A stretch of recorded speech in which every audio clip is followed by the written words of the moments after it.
Hebrews, Hebrews, Hebrews. This is our non-Messianic Conversations. Uh, the 12th of the 2nd of December 2025. Okay, this is our non-Messianic channel. It's tied to Prophets of Awakening, and we here every Tuesday night, 7 to 9 p.m. Central Time. For our men's advanced Bible study. Okay, so but we having this one on our non-Messianic channel, non-Messianic conversation channels. We have other men's advanced Bible study. That's every Friday night, and it's on Prophets of Awakening. But you're dealing with the same people. I just wanted to make that clear. So if you're looking for us on Tuesday nights over at Prophets of Awakening, we over here on non-Messianic Conversations. Okay. What I'm gonna deal with tonight is it's a topic that's been coming up for the last couple of days. The sons of Belial, right? I'm gonna go in on that some more. So I advise everybody to tie your shoes up because it's the doozy. Okay, you go to our channel, Non-Messianic Conversations. We have like I'm thinking 80 or 90 videos that you can look at, examine the videos. We have a series, a non-Messianic conversation series. It's 12 episodes, so I think you just advise you to watch that because that'll bring you around to thinking like a Hebrew. Okay, this is a non-Messianic channel. We deal with the Tanakh and the Torah. Tanakh being the Old Testament, so-called Book of Remembrance, and the Torah is the first 5 books of the Old Testament that were given to Moses by our Savior and our Redeemer and our Deliverer, the Lord of Hosts. Okay, this channel was created to aid and assist all Hebrews who are waking up to their true identity in these last days and understanding who their Savior and their Redeemer truly is. Okay, shalom and welcome to this channel, and welcome to our non-Messianic conversation. We're gonna do our normal, which is a moment of silence, uh, prayer, the Psalms. We have some current events, some need to know information. Then we open it up for anybody with any questions, any comments, dialogue, or any testimonies. And then we'll deal with our topic for discussion, which is tonight. It's about how God is the God of the black people is shaking up America. We're gonna look at that and we'll write it about it. Okay. Then our scripture reading will be, as I mentioned earlier, the sons of Belial, which is we're gonna start in Judges chapter 19, and then we're gonna go in a couple of other places, Book of Jasher, and go to the Book of Joshua, and a couple of other places to make sense of who these sons of Belial are. Okay, then we'll pick a scripture and we'll break that scripture down. Okay, we'll read it, break it down, and then we'll talk about it. Then we'll close out. Okay, this moment of silence is for the Lord of Hosts, and all that He's doing to bring about our prophesied deliverance in these last days. Oh Lord, we come before Thee at this time. Uh, we are thankful for the knowledge and the understanding that You have given us up until this point. When we seek Thy face, that You shower us with peace and enlightenment and a sense of togetherness. Okay, oh Lord, we see Thine hand in the affairs of the world, and we know and understand what You have spoken in the past will surely come to pass. Turn not Thy face from us, but hearken unto this plea. Hearken, O Lord, and do. All praises unto You. Okay. So with that being said, I'll read a song real quick. Okay. I'll read Psalms.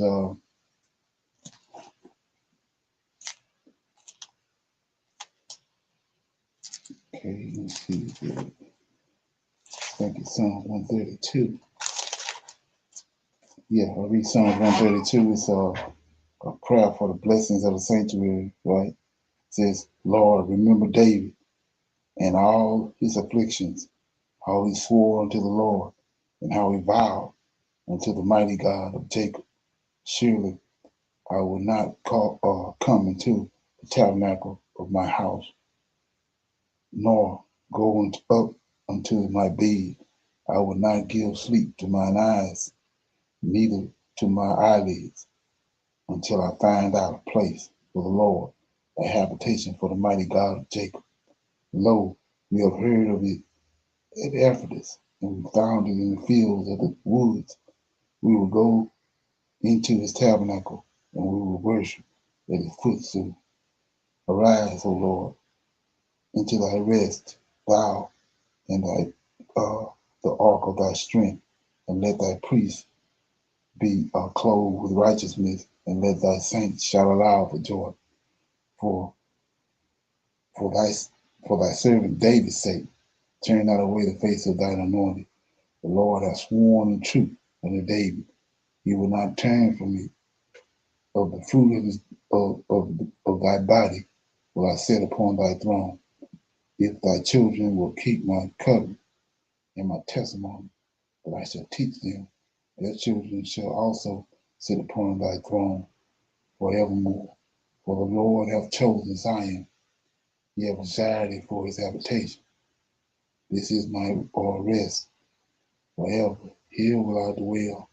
I have desired it, and I will abundantly bless her provisions, and I will satisfy her poor with bread, and I will also clothe her priests with salvation, and her saints shall shout aloud for joy.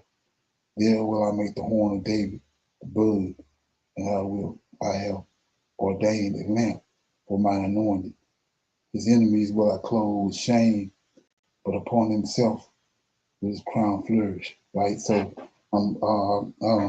I have a deep connection with this psalm, and the reason being is that it clarifies who Israel Messiah is. Right.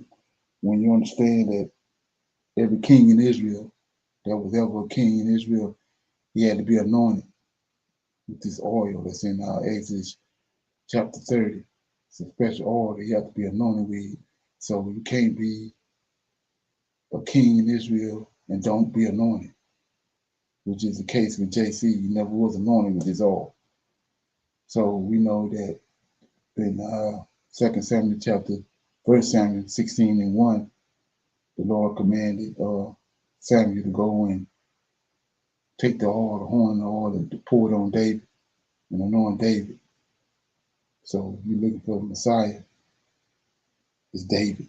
Okay, right there. So a couple things I want to shine light on. First one is 10. Like I said, when you're looking for the Messiah, the anointed one, he had to be anointed with his oil. So it says, for thy servant David's sake, turn not away the face of thy anointed. So we're telling you right here, David is the anointed one, right? And then everybody know right now, 2025, David is dead, but he got a promise to David that he says he got a covenant with him. And he says in verse 15, I will abundantly bless her provision, Jerusalem, Israel. I will satisfy her poor with bread, and I will also clothe her priests with salvation, and her saints shall shout aloud for joy. Then here go the promise he got to David, the oath. There will I make the horn of David the bud. Right? I have ordained a lamp for my anointing. His enemies will I clothe with shame, but upon himself shall his crown be flourished. So he's telling us right here that in the latter days he's going to resurrect David and put him back on his throne. And once you get that, in your head, thinking like a Hebrew, it's scriptures that relate to that all over scripture. You got Isaiah 66, Ezekiel 37, he raised David up. So it's all over the place. So anyway, the other one I wanted to shine a light on right quick was the footstool. Everybody hears that the Most High, they think it's the Lord of hosts, they think it's Yahweh, but they say his footstool, right? But when you understand that it's the Lord of hosts, Michael, that's sitting on the right hand side of the Father in heaven. So the temple that's in Jerusalem, Yahweh already have a temple in heaven. So the temple that was built in Jerusalem, well, that David desired to build and Solomon eventually built it, was to their God, the Lord of hosts, Michael, right? So the footstool is the temple itself. I'm gonna read that right quick. It says, verse 4, Psalm 132, verse 4, I will not give sleep to my eyelids, or slumber to my eyes, or slumber to my eyelids, until I find out a place for the Lord. Like this Lord right here ain't Yahweh, it's the Lord of hosts. Like I said, if you don't understand it, you can go back and look at our videos. I got countless of videos to rightly divide this and breaking it down. So he says, I find a place for the Lord, a habitation for the mighty God, right? Mighty one, right? This is what El is. Michael El, Gabriel, Uriel. They mighty ones, not Yahweh. Verse 6, lo, we heard of it at Ephesus. We found it in the fields of the woods. We will go into the tabernacle. Here you go right here. We will go into the tabernacle, that's the temple. We will worship at his footstool. So, proper English, this tabernacle is the footstool, which is the temple. And the reason it's his footstool because of where he at is in heaven on the right side of the Father. But he comes down here to his footstool, the temple that's in Jerusalem. Okay, let that permeate. Okay, got any comments on that? Anybody got anything on that?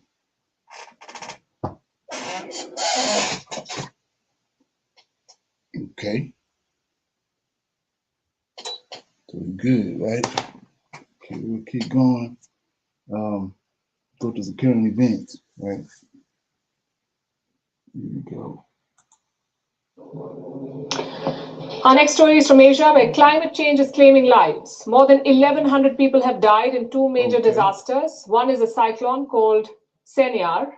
It has hit parts of Southeast Asia. It's a rare storm that formed in the Malacca Strait. And within a week, it has flooded Indonesia, Thailand, and Malaysia.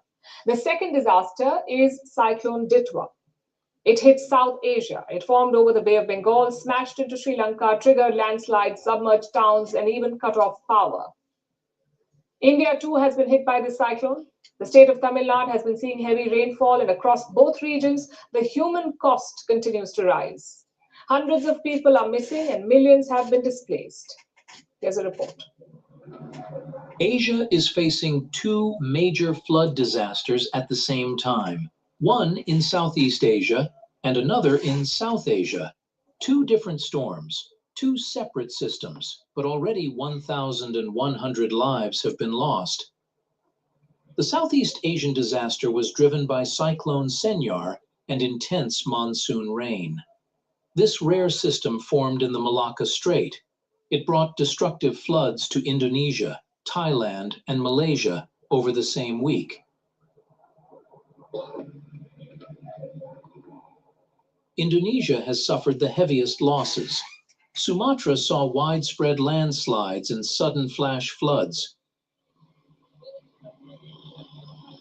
Rivers burst their banks, roads and bridges collapsed, villages were buried under mud. At least 600 people have died. More than 450 are still missing, and over 575,000 people have been evacuated. The Indonesian military is using helicopters to deliver aid to desperate communities.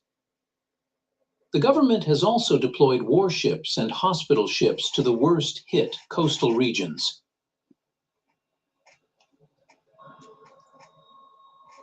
Thailand was also struck by the same system. The southern provinces saw severe flooding. Songkhla province recorded a once-in-300-year rainfall. Floodwaters exceeded 8 feet in parts of Hat Yai city. At least 176 people have died. Almost 2.8 million people have been affected. Authorities have airlifted patients from flooded hospitals. Supplies, including oxygen tanks, have been flown to cut off communities struggling to survive. Malaysia too has experienced heavy flooding from the same storm.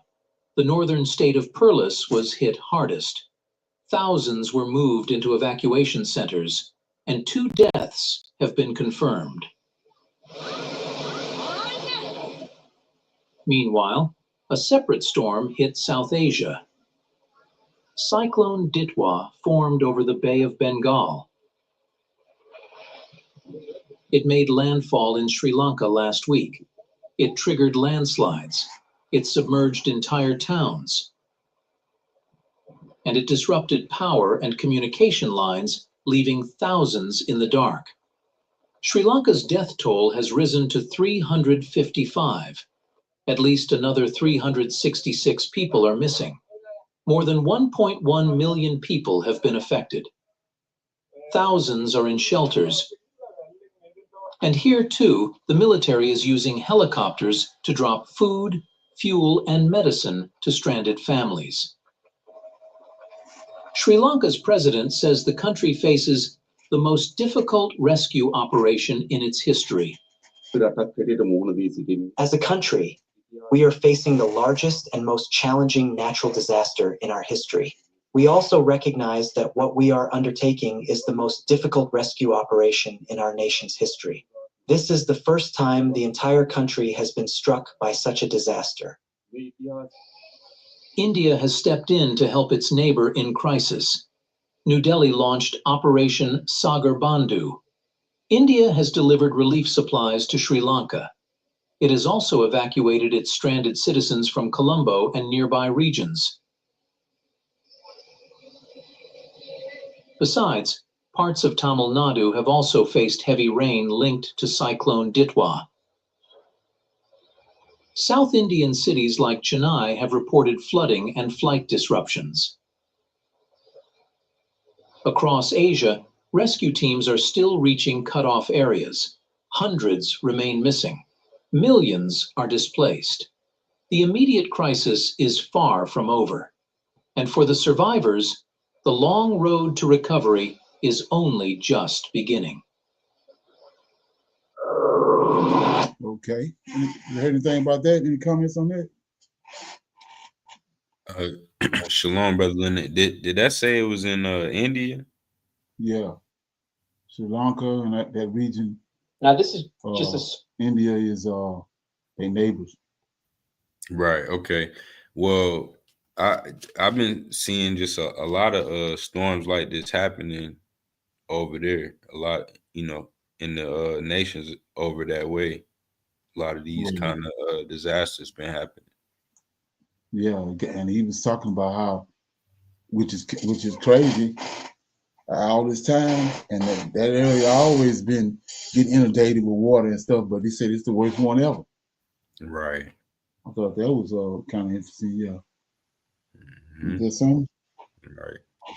Yeah. Here we go right here. Director Rick Klein joins me now for more on all of this. Rick, at least 5 House Republicans have announced that they will vote to impeach President Trump. How significant is that?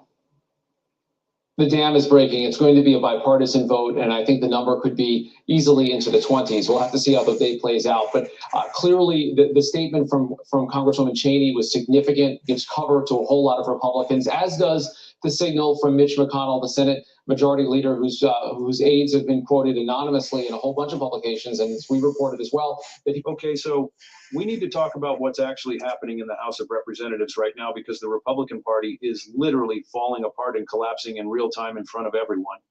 Marjorie Taylor Greene just resigned from the House suddenly, and she cited White House arrogance and Trump's complete disrespect for House members as the reason she's leaving.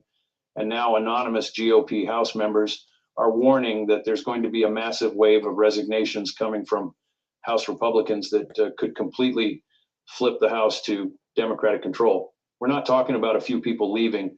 We're talking about potentially dozens of House Republicans resigning and walking away from Congress. And if that happens, if enough Republicans resign, the House could flip to Democratic control, and Democrats would have the majority and would be able to shut down Trump's entire agenda. This is absolutely insane, and this is a complete collapse of Republican unity and Republican morale at exactly the moment when Trump is supposed to be consolidating power and pushing his agenda through Congress. Come on, are you kidding me? The House Republicans are in open revolt against Trump and against Speaker Mike Johnson. Republicans are warning of mass resignations that could paralyze Trump's presidency. This is the kind of internal collapse that ends presidencies and ends political movements. Republicans are so angry at Trump and so frustrated with the direction of the party that they're willing to resign from Congress and hand the House to Democrats just to get away from Trump and the chaos of his administration. But before we go any further, real quick, let's be honest, you can't really trust mainstream media anymore. That's why we built Pump Politics, to bring you real stories, real context, and no corporate spin. If you want to stay ahead of the headlines, join our free newsletter. We'll send the news straight to your. The majority flips to Democrats. 7 resignations is all it would take to lose control of the House. And a senior GOP House member is warning that there are imminent resignations coming, that morale has never been lower, and that this could actually happen. If even a small number of House Republicans follow Marjorie Taylor Greene's example and resign, the House could flip to Democratic control. This is not hypothetical. This is a real possibility that Republican leadership is taking seriously, and that's causing panic within the House Republican Conference. Speaker Mike Johnson is probably having a complete meltdown right now because he's looking at the possibility that his speakership could end and that control of the House could flip to Democrats because of mass resignations from his own party. What's really significant about Marjorie Taylor Greene's resignation is that it signals that even Trump's strongest supporters are getting fed up with Trump's behavior and Trump's treatment of House members. Greene has always been one of Trump's most loyal supporters. Greene has always backed Trump no matter what. Greene has stood by Trump through impeachments, through court cases, through all kinds of controversies. But now Greene is so frustrated with Trump's arrogance and with the White House's disrespect for House members that she's walking away from her position in Congress. Greene is citing White House arrogance as the reason she's leaving. And she's saying that the White House is trampling on House members and blocking even minor wins like small grants that House members want to bring back to their districts. This is not a policy disagreement, and this is Greene saying that Trump and the White House are being arrogant and disrespectful to House members and treating them like they don't matter. If Trump can't even respect his own loyal supporters like Marjorie Taylor Greene, then Trump has a serious problem with how he's treating Congress and how he's managing relationships with the legislative branch. The warning from the senior GOP House member about imminent resignations is absolutely terrifying for Trump and for Republican leadership, blocking them from delivering. With AI, You can create.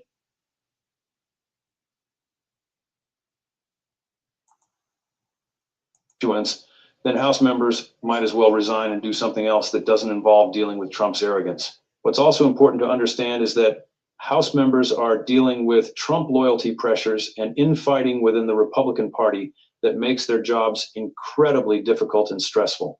House members are constantly being pressured to support Trump no matter what, to vote for whatever Trump wants, to defend Trump even when Trump's behavior is indefensible. At the same time, House members are hearing from their constituents who are unhappy with Trump and who want their representatives to hold Trump accountable. House members are caught between Trump loyalists and Trump critics, between party pressure and constituent pressure, and they're completely torn about which direction to go. This kind of internal conflict and pressure is incredibly stressful and incredibly demoralizing for House members. After months or years of dealing with this kind of pressure, House members reach a breaking point where they just can't do it anymore, and they decide to resign or retire and get out of Congress. Let's talk about what the razor-thin majority means for Trump's ability to govern, because this is crucial to understanding why the House Republican Conference is so fragile right now. Republicans only have a 6-seat majority in the House, which means Republicans can only afford to lose a few votes before a bill fails. If a bill loses 6 Republicans, the bill is dead because Democrats won't vote for it. This means that Trump has very little margin for error in pushing legislation through the House. Trump needs near total unity among House Republicans to get anything passed. But if House Republicans are demoralized and if House members are resentful of Trump's arrogance, then Trump can't maintain that unity. Trump can't get House Republicans to vote with him if House Republicans are angry at Trump and don't trust Trump. This is why the narrow majority is so dangerous for Trump. It means Trump has to maintain perfect unity with his own party to get anything done. But Trump's arrogance and disrespect toward House members is destroying that unity. The possibility of just 7 resignations flipping the House to Democratic control is absolutely terrifying for Trump because it means the House is on a knife's edge. Marjorie Taylor Greene has already resigned, which means just 6 more resignations would flip the House. If those resignations happen, if 6 more House Republicans decide to follow Greene's example and resign, then Democrats would have the majority and would be able to stop Trump's entire legislative agenda. It suggests that there are multiple House Republicans who are planning to resign, and that resignations could start happening very soon. If resignations start to cascade, if one resignation is followed by another and another, then the House majority could flip to Democrats very quickly. This could happen in a matter of weeks or months, not in a matter of years. Trump could lose control of the House, and Democrats could gain the majority without winning a single election. This would be a complete political disaster for Trump and for the Republican Party. The fact that Republican leadership is hearing warnings about imminent resignations and can't do anything to stop them shows how fragile the House majority is and how serious the morale problem is within the House Republican Conference. What's really important to understand is that this is happening at a time when Trump can least afford to lose the House majority. Trump is already weakened by court defeats, by impeachments, by declining approval ratings, by declining support in his home state, by visible signs of wear and fatigue. If Trump loses the House majority on top of all these other crises, Trump's presidency becomes essentially powerless. Trump would have no legislative power. Trump would be under constant investigation by Democrats. Trump would be unable to push his agenda forward. Trump's presidency would be reduced to just executive power. But we've already seen that the courts block many of Trump's executive actions. Without the House, Trump would be a president with almost no ability to actually govern and move his agenda forward. This is why the possibility of mass resignations flipping the House is so catastrophic for Trump. Okay. What you think? Well, Shalom, Brother Leonard, when you say maybe Democratic control, I mean, that still got me thinking about Obama floating around here recently. Oh, yeah, exactly. And you know, and then especially when he said they'll possibly gain control without winning an election. Right. So Exactly. so it's like, you know, the Republicans, Democrats, same thing. So the plan that they have to, you know, go around the election and put who they want in place, whether that was Trump or not, that plan is still going forward. Right. Yeah, like when you understand how what the deal is, that was the plan all along. Right. Yes, sir. Mm-hmm. You know what I'm saying? Yeah. Right. Okay. Yeah. And that's Okay, we got some need to know information right here. I thought this is pretty interesting. Check it out. Whether it's the fall of an empire, a financial panic that wipes out millions, or a society crumbling. And so right here, this is what I was telling about how Esau, he constantly doing his homework. And like I said, they want to build that temple. And in order to do it, when you look at the layout of how the global world is today, they gotta actually collapse all governments. And then they end up being the only ones sitting there. So they gotta, in order to do what they're trying to do, that's what gotta happen. But he's done his homework. He knows exactly how to bring a kingdom up, how to bring a kingdom down. You know how to do all this. So check this out. From within follows the exact same recipe. It's so predictable. It's like watching the same movie play out over centuries. The plot is always the same. Slow buildup, sudden crash, and massive chaos. Right now, one economy is racing down this path faster than anyone expected. That economy is Russia, and the story of its internal financial collapse is a warning for investors everywhere. This isn't about tanks or missiles. It's a quiet, brutal war of economic self-destruction. Vladimir Putin against his own people, his own businesses, and the country's long-term future. The core warning, the Seneca effect. In the West, we're distracted by political fights and cultural battles, but in Russia, warning signs are flashing like a high-speed replay. Analysts call it the Seneca effect. Named after the Roman philosopher, it shows a simple pattern. Growth is slow, but collapse is rapid. You climb the mountain over centuries, but fall off in a few short years. Look at history. The Roman Empire, the Ottoman Empire, the Soviet Union, all took centuries to build and just a few years to crumble. The secret is this: systems fail slowly and collapse suddenly when the middle class glue breaks down. And right now, Russia is showing all the same signs. The collapse sequence. 5 financial indicators. There's a clear template for collapse, and it's already unfolding in Russia. Debt accumulates, governments spend beyond their means, middle class disappears, inflation, crushing taxes, and unaffordable housing destroy stability. Trust breaks down, Citizens lose faith in institutions and leadership. Populism and polarization rise. People turn against each other, forming teams instead of cooperating. Elites hedge and flee. Wealthy individuals stop producing, move assets abroad, and accelerate the collapse. Every one of these indicators is currently flashing red in Russia. Financial lesson, number one, the most important preparation for any crisis is spotting the leading indicators before they hit your money. Collapse isn't random, it's patterned. And if you understand the pattern, you can survive it and even profit. Pillar one, the energy trap Esau understand the pattern. and the China problem. For decades, Russia's wealth came from oil and gas. High energy prices funded schools, pensions, and the military. But the golden tap is nearly empty. Sanctions and declining European demand have created a structural crisis. Revenue from oil and gas has dropped by more than 20% in the first 9 months of 2025 compared to 2024. And total fossil fuel export income is at its lowest since the full-scale invasion began. Since retirement savings are being redirected into risky government debt. If the ruble weakens further or the government defaults, bank panics could wipe out personal savings overnight. Financial lesson number 3, debt doesn't just hurt governments, it directly impacts citizens. Investors should watch debt to GDP ratios globally because when a major power collapses under its debt, markets react immediately. The Russian crisis is an accelerated warning for all over-leveraged nations. The tax trap. All the nations. One country can bring down the whole thing. And the middle-class crush. With oil revenues plummeting and the budget in deficit, the Kremlin has turned to its citizens. More taxes, tighter rules, and fewer exemptions. The effect is brutal. VAT, value-added tax, rising from 20% to 22% in January 2026. Small business thresholds slashed from 60 million rubles, 732K, to 10 million rubles, 122K. In the dollar's dominance. Why this matters? The US benefits massively from being the global reserve currency. It allows borrowing at low rates and running massive deficits. If other economies succeed in bypassing the dollar, your investments, retirement accounts, and portfolio stability are indirectly at risk. Financial lesson from verse 6. Geopolitical crises can become currency crises. Your hedge isn't just stocks or gold.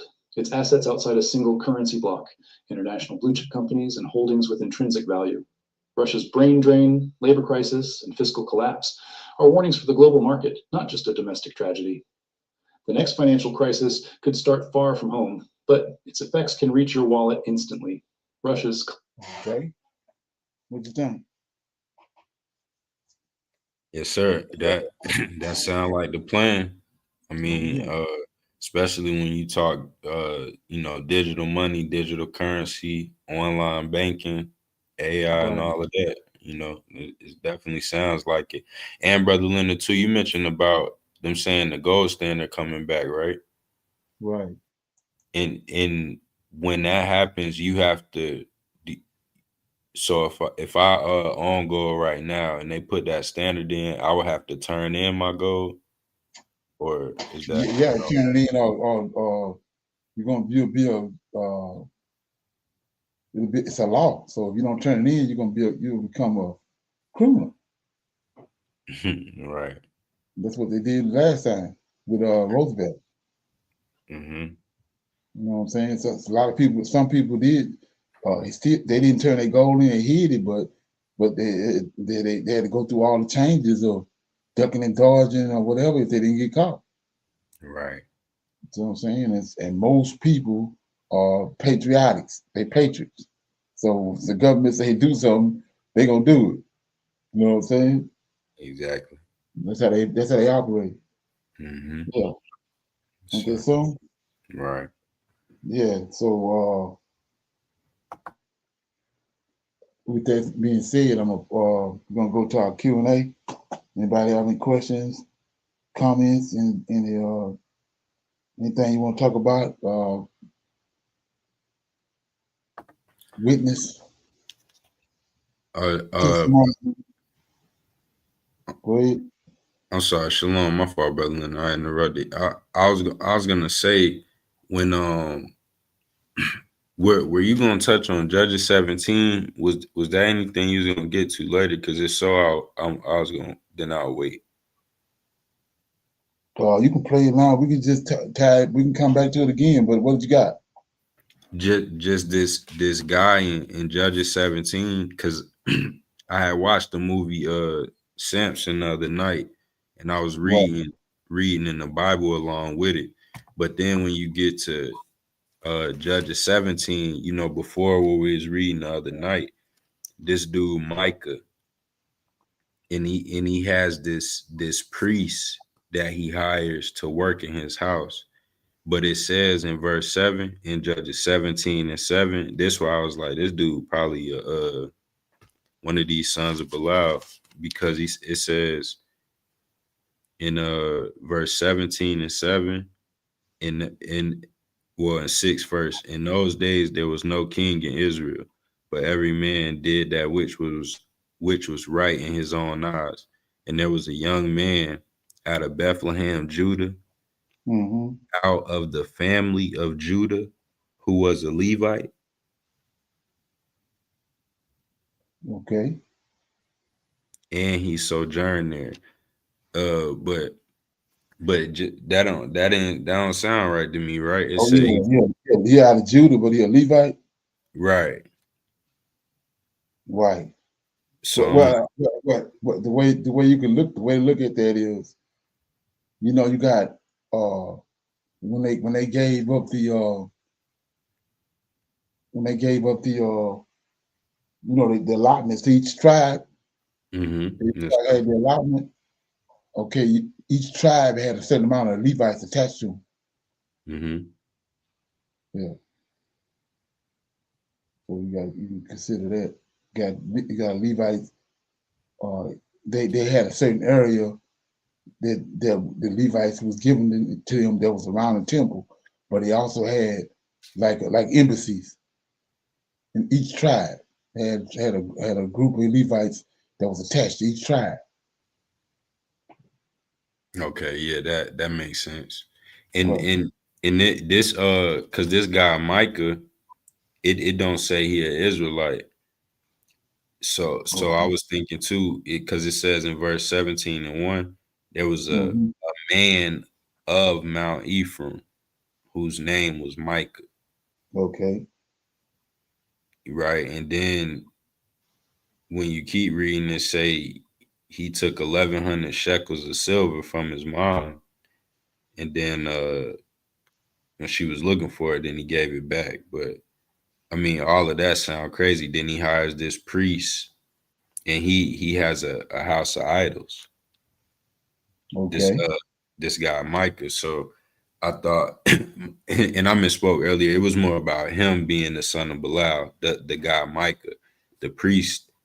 I was unsure about, but the explanation you just made makes sense about if the priest was actually a Levite, but it never mentions his name.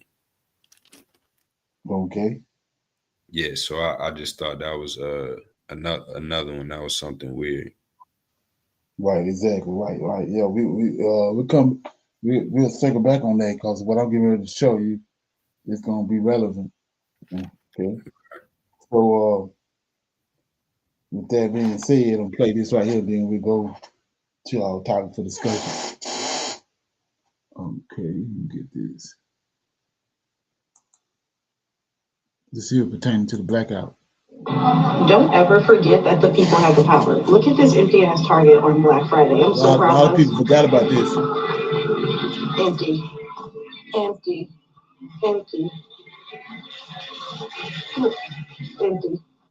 This is from Los Angeles, California. So if it's empty here, I know it's empty in other places. Can y'all go into y'all Targets and show me how empty they are? I love to see them. They fucked around and found out. Y'all want to get rid of DEI, bitch? Cool. We getting rid of your money. And I'm proud of the people that even are in here shopping, because they are getting like one thing. Like it looks like the emergency people who went out to get something. Nobody has a full basket of stuff. I'm so proud of us. Don't ever forget that the people have the power. Don't ever let these corporations make us think that we're not important, because we see that we're important. I want to see the numbers next week. I want to see the numbers tomorrow. Let's talk about the boycotts at Amazon, Target, and Home Depot. And more importantly, what it reveals about the power of the black dollar. Because whether people want to admit it or not, our spending power has effects on this country in real ways. We're asking people significantly not to go to Home Depot, not to go to Target, not to go to Amazon, but to spend expressly with Black businesses. And obviously, when we talk about this, there have been efforts to sit down with them. You were part of a meeting with their previous CEO, who's now chairman of the board. And listen, they made a decision that they're not going to really move forward. Frankly, so many of them are scared to death of Donald Trump and their constant attacks on DEI. And so they decided that, kissing his butt is more important than listening to the Black consumer. Bloomberg has now listed Target not as a safe stock. When we started the Target fast, Target was at $145 a share. It has now plummeted to $83 a share. The CEO that Roland just referenced is transitioning to be chair of the board. The new CEO starts, if you can believe it, on the first day of Black History Month. They have had market share losses for 3 consecutive quarters. The black dollar ain't a small thing. We control over $1 trillion in annual spending power.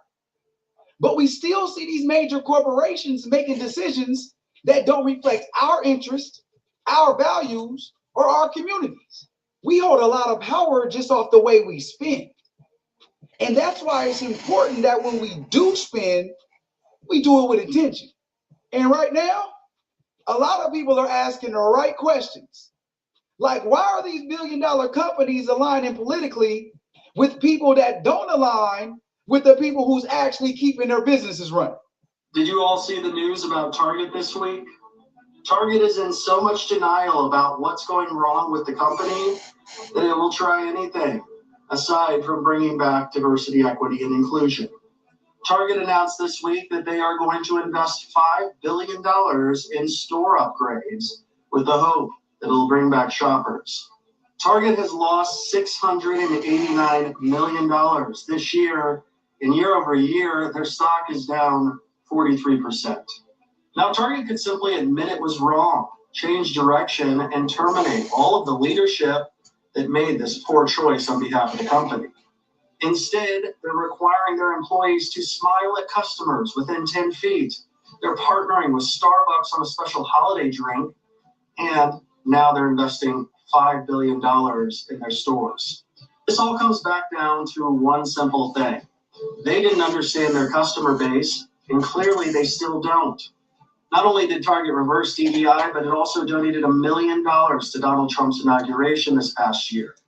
We know Walmart's an evil company, and they only donated $250,000. Now, people are calling for boycotts of Amazon, Target, and Home Depot for different reasons. Some tied to political donations, some tied to the mistreatment of workers in certain communities, and some tied to policies and politicians that a lot of people feel don't support everyday Americans. But here's the bigger point for me. Any backlash, no matter how big or small you might think it is, has shown me that people are paying attention in a way that has the potential to cause some real change. Folks is finally asking, who is this corporation funding? Who are they backing politically? And how does that affect me, my family, and my community? And that's always a good thing, because these corporations have always played both sides of the fence without receiving any repercussions from it. All year long, people have been asking me, what can I do? Well, this Thanksgiving week, you have an answer. Don't give your money to businesses that don't value you. If you're tired of companies like Target eliminating DEI programs, tired of Home Depot allowing ICE raids in their parking lots, tired of billionaires like Jeff Bezos using their money that you give him on Amazon to buy gifts for a wannabe king in a gold-plated Oval Office, then this is your time to shine. 2 major economic pressure campaigns, Mass Blackout and We Ain't Buying It, are asking us to be intentional about how we spend our money and our time this Thanksgiving. We Ain't Buying It focuses on Amazon, Target, and Home Depot. Well, the Mass Blackout gives us dozens of options. You can not spend your money this week, stop working, cancel your subscriptions, or even move your money from a big bank to a local credit union. While in California, another group organized a clever anti-ice campaign by buying 17-cent ice scrapers from Home Depot and then immediately returning them, clogging up the lines and disrupting the store. The two big holiday campaigns ask us to support small businesses, local shops, and companies that affirm our humanity. And there's no better time than Black Friday week, when American consumers are projected to spend an average of $622 per person. Imagine if we recirculated some of that money in our own communities, made our Thanksgiving sweet potato pie with ingredients bought at a farmer's market, bought that Christmas or Kwanzaa gift from a Black-owned business, or dined at a family-owned local restaurant. Or imagine if we took the week off and watched some of the big two-faced companies that backtracked on their promises try to survive without us. We've done it before. 70 years ago next week, thousands of ordinary Black people launched the Montgomery bus boycott. They had no emails, cell phones, or social media, but they were determined to stop financing their own oppression. The real goal is permanent structural change, and that takes time. But if a few thousand Black people in Alabama could bring down Jim Crow in 1955, imagine what 48 million Black Americans could do in 2025. Let's be clear. Okay, what you think? Making sense? Well, right, yes, sir. A lot of people waking up and understanding that you empowering them, the more money you spend with them. So, if you but it's also judgment too, because a lot of these corporations, people not spending money with them, we seeing them fall due to that, not getting the same consumer base that they used to get. And we seeing that, like Target said, what they lost 600 something million just this year. The year not over yet, but just this far, that's almost $1 billion. Christmas ain't came, New Year. Right, yes, sir. Mm-hmm. Yeah. Okay. Got our topic for discussion. Then we'll get off into the lesson right here. Okay.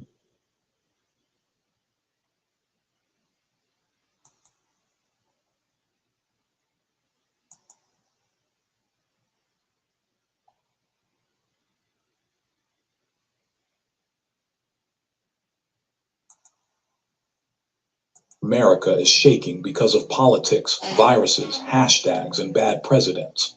They blame liberals, conservatives, immigrants, social media, China, anything they can name on TV. But they never say the one sentence that would make everything click. The God who walked with Black people through chains and cotton fields is finally cashing the check. The God of Black people is shaking this country, and the judgment you're watching is not random. It's a response. It's a reply to 400 years of prayers, screams, songs, and blood that hit his throne long before you were born. You know this in your bones, even if nobody ever taught it to you. You feel the disconnect. How can a nation that whipped your ancestors under a cross, that wrote, "All men are created equal" with one hand, and sold your great-grandmother with the other, really think it could skate free forever? How could a country that used the Bible to build slave codes, Jim Crow, and the prison system imagine the God of that same Bible would just shrug and move on? They've told themselves a story where God is always on their side, and you are always the problem. But what if it's the opposite? What if the God who heard Israel under Pharaoh has been listening to Black groans under America for 4 centuries, and this shaking is his answer? Now watch this. In Genesis, God tells Abram something strange.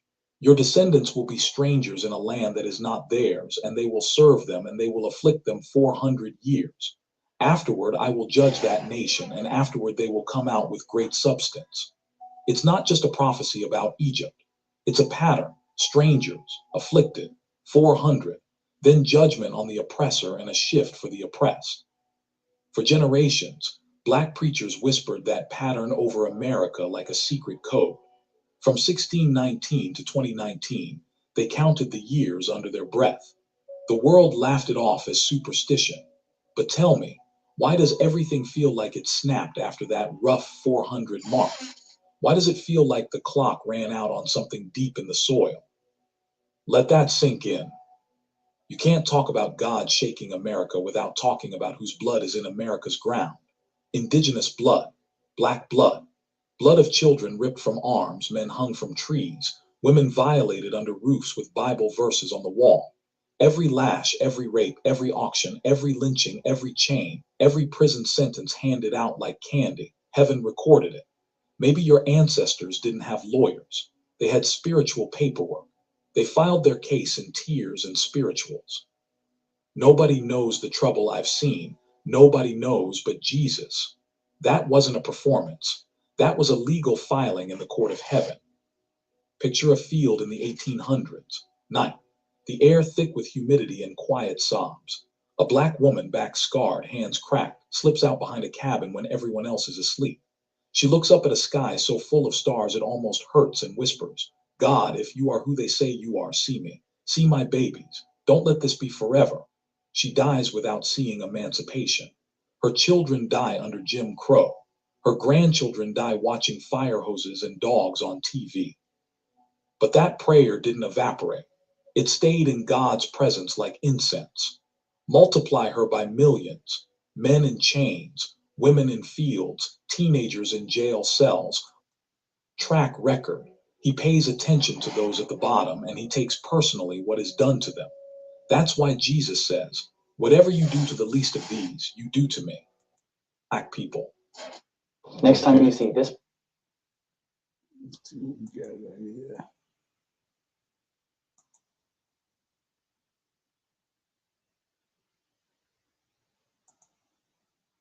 What Black people have done to each other in reaction.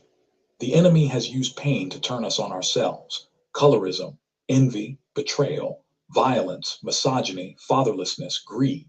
Systems set the stage, yes, but we have also made agreements with spirits that want us to destroy one another while the real enemy sits and watches.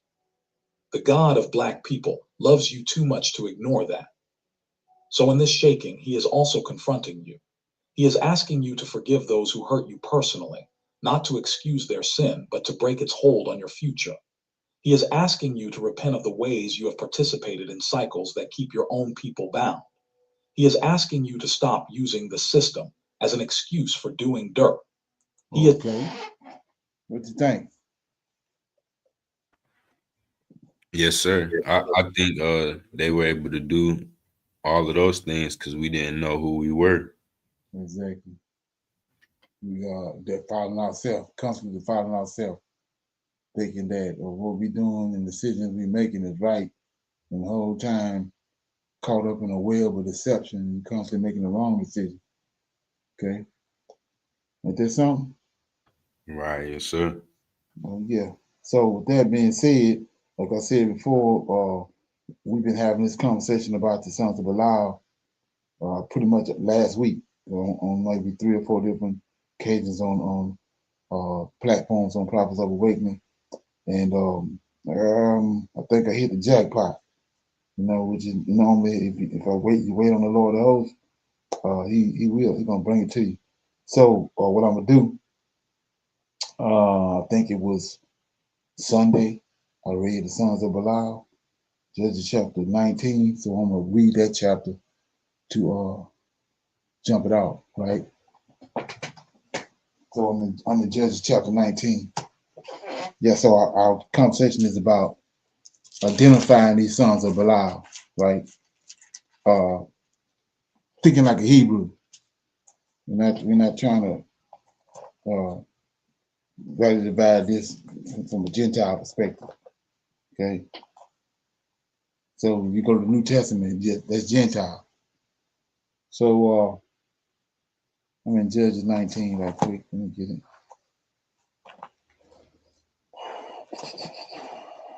Judges 19. Okay. Okay. Okay, so what happened? It's this Levite. Let me start read. I'll read it. Chapter 19, verse 1. It came to pass in those days when there was no king in Israel that there was a certain Levite sojourning on the side of Mount Ephraim, who took to him a concubine out of Bethlehem, Judah. So this is during the time of the judges. And then after the judges, which Samuel was the last judge, then the people wanted a king over them. That's when they inquired of Samuel to give them a king. And the Lord gave them Saul, okay? But back to what you was talking about earlier, AJ, about the Levite, right? Right, yes, sir. Notice right here, it's in Ephraim. See that? Right, yes, sir. I think this guy is the same Levite that was in Micah's house in the chapter before. Okay, yeah. So it says, and his concubine played the whore against him and went away from him unto her father's house to Bethlehem, Judah, and was there for 4 whole months. And her husband arose and went after her to speak friendly unto her and to bring her again, having his servants with him and a couple of asses.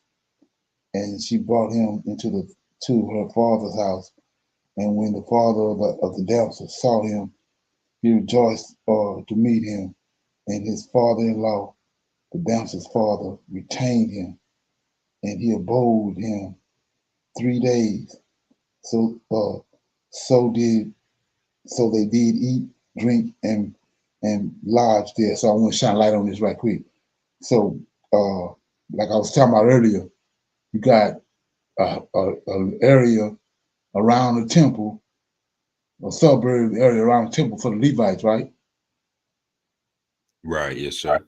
But I was just saying, they also got an area like a embassy, like in each. It's an area reserved for Levites in each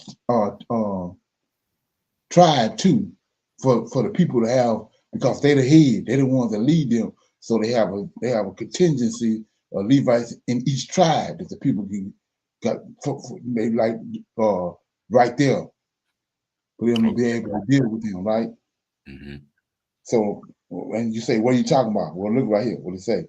I'm in chapter 2. And his concubines played the harlot, played the whore against him, went away from him unto her father's house to Bethlehem, Judah, and was there 4 whole months. Right now, watch this. And her husband arose, went after her to speak friendly unto her, and to bring her again, having his servant with him, and a couple of asses. And she brought him into her father's house. And when the father, check it out, when the father of the damsel saw him, he rejoiced to meet him. Watch this. 4. And his father-in-law, the damsel's father, retained. See that? Don't you retain a lawyer? Right. See that? So he retained him. So when you understand what he did, it ain't those Levites is like gold. You know what I'm saying? To have one to come around you, you know what I'm saying? So he retained him, right? When you understand what that means. You see that? Okay. Right, yes, sir. Okay, yeah. So I want to shine light on that. So he retained him and he abode with him. See that? And he abode with him 3 days. Now this is going to explain why he didn't want to let him go. Because he didn't retained him, and he abode with him 3 days. So they did eat and drink and lodge there. So go back to Abraham, what this damsel daddy doing, what Abraham did, right? When Abraham saw the 3 angels, didn't he retain them? Right. And he ate with them, because you ain't every day you run across no angels. So ain't no every day you run across no Levite. But anyway, 5. So, and it came to pass on the 4th day. See, check it out. It came to pass on the 4th day, when they arose early in the morning, that he arose up to depart. And the damsel's father said unto his son-in-law, comfort thine heart with a morsel of bread, and afterwards go your way. And they sat down and did eat and drink, both of them together. For the damsel's father had said unto the man, Be content, I pray thee, and tarry all night, and let thine heart be merry.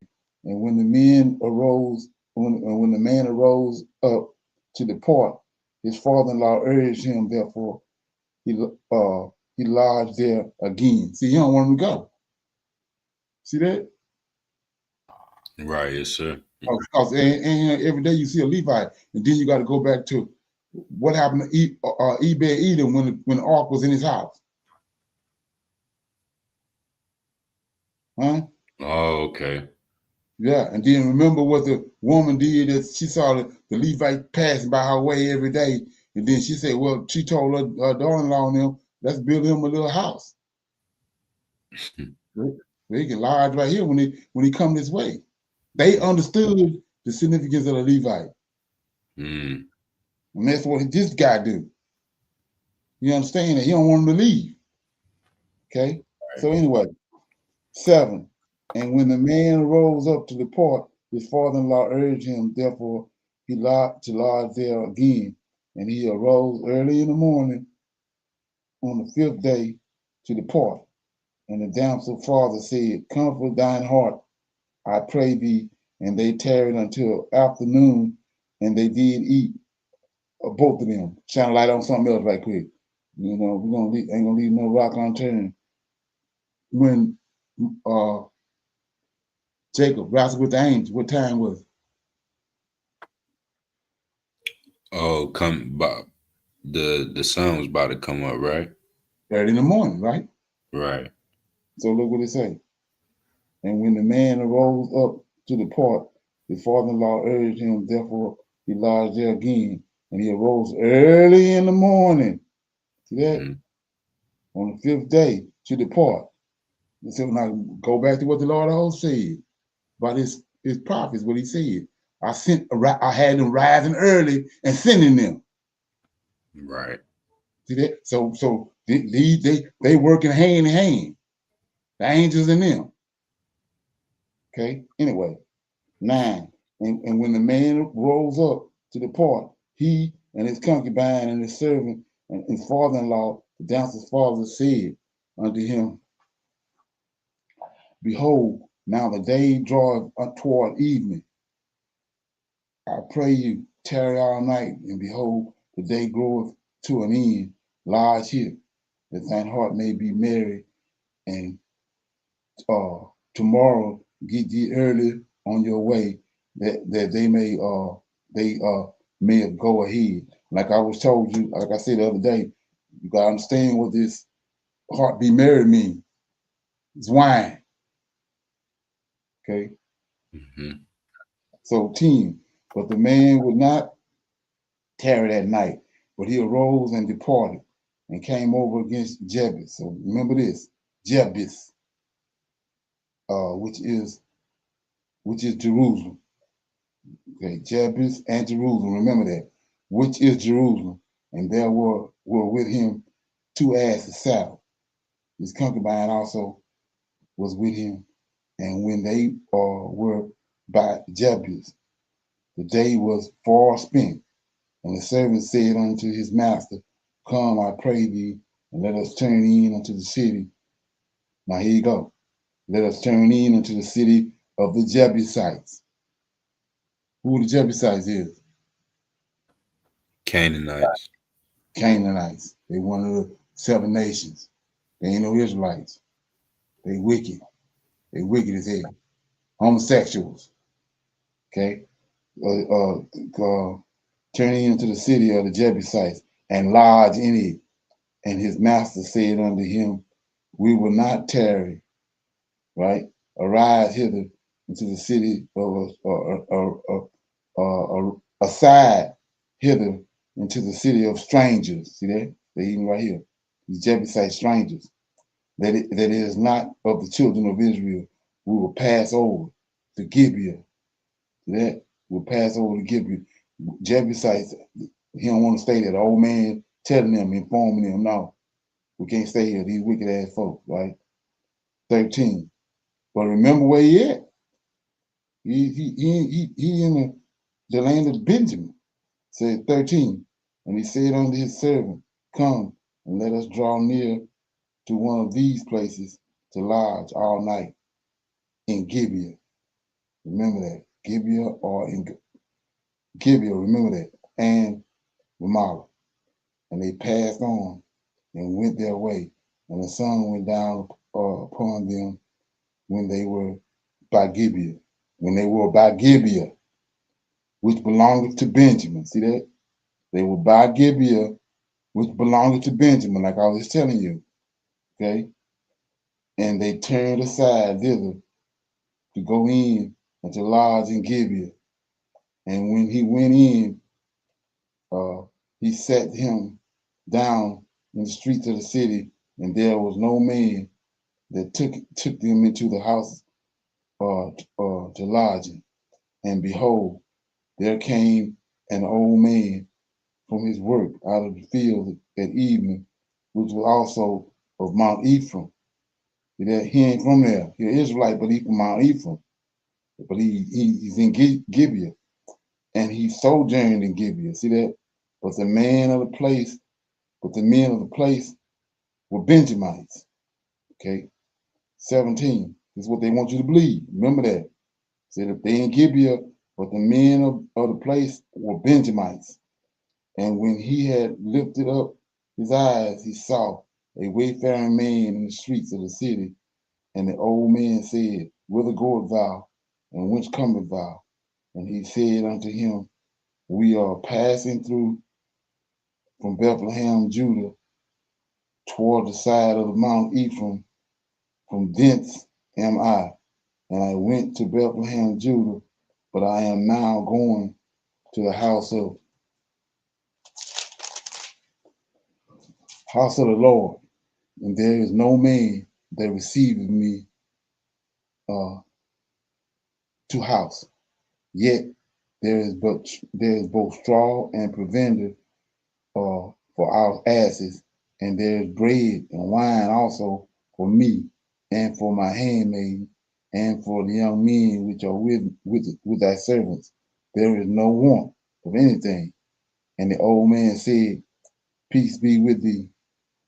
Howsoever, let all thy wants lie upon me, only lodge not in the streets. So he brought him in unto his house, gave provenders to the asses, and they washed their feet, and did eat and drink. So like I said before, the same thing that Abraham did right here with the three angels in Genesis 18. He washed the angels' feet, and they did eat. Same thing right here. 22. Now, as they were making their hearts merry, drinking wine, as they were making their hearts merry, behold, the men of the city, certain sons of Belial, beset the house round about, and beat at the door, and spake to the master of the house, the old man, saying, Bring forth the men that came into thine house, that we may know him, right? So we're going to stop right there. We know that these are the sons of Belial. It says that these men, certain men, are the sons of Belial, right? So I want to go somewhere else right quick. I got some damning information, but I'm going to give you this other information too. So, okay, I lost my train of thought. So, yeah, in the book of Adam and Eve, you're familiar with that, right? Right, yes, sir. So what happened with Tubal Cain? He showed them how to make wine and all that. Then what it said? A man, let me read it. I've been planning on going there, but I guess Lord, I hope want me to go there. So I'm going to get the book of Adam and Eve right quick. Yeah, here we go. Okay, so it says right here.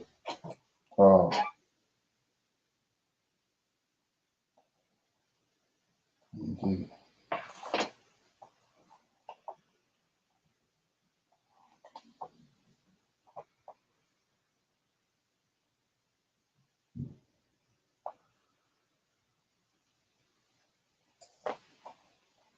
Okay. Okay.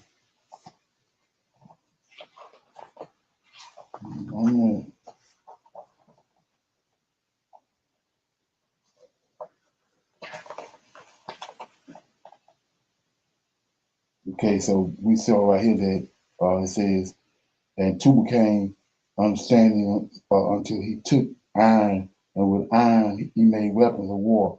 Then these Cain descendants.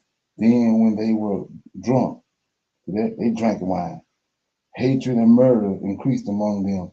One man would use violence against another, and Satan would teach him evil in that one man would take the other man's children and defile them before him.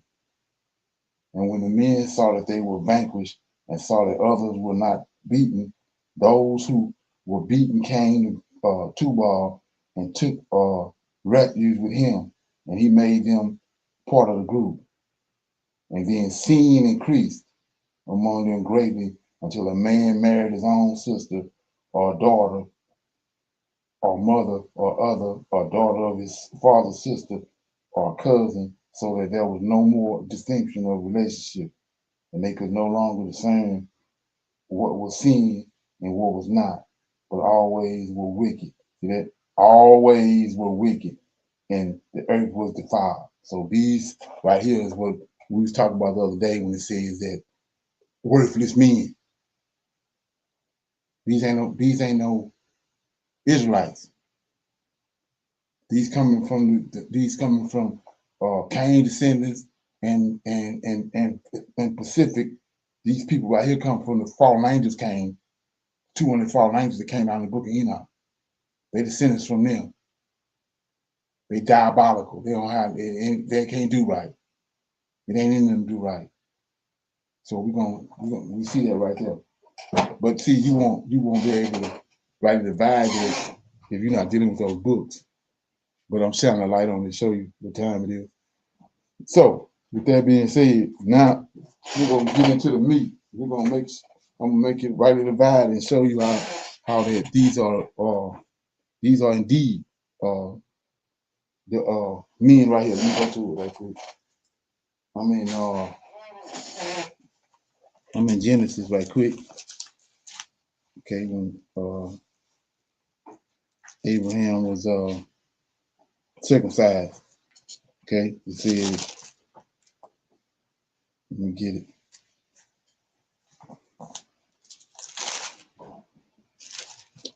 I think it's in yeah, here you go. I'm in Genesis chapter 15, and it says Genesis 15 and 17. Came to pass that when the sun went down and it was dark, behold, a smoking furnace and a burning lamp that passed between the pieces. Then now he go to covenant. The Lord made with Abraham. Abram, his name was Abram at the time. In the same day, the Lord made a covenant with Abram, saying, unto thy seed have I given this land. So, okay, Isaac's sons. Isaac had Jacob. Jacob had 12 tribes. The land from the river Egypt unto the great river of the river Euphrates. Then also, these are people that was in the land. These not Israelites. Kenites, Kizrites, Kodamites, the Hittites, the Perizzites, the Rephaim, and the Amorites, and the Canaanites, and the Girgashites, and the Jebusites. So we see right here, these are nations that was there. These are the people that came from the fallen angels that was already in the land when Abraham got there. So, okay, this the day when Abraham was circumcised. Okay, now let's do it. We're gonna get into it now. So with that being said, okay.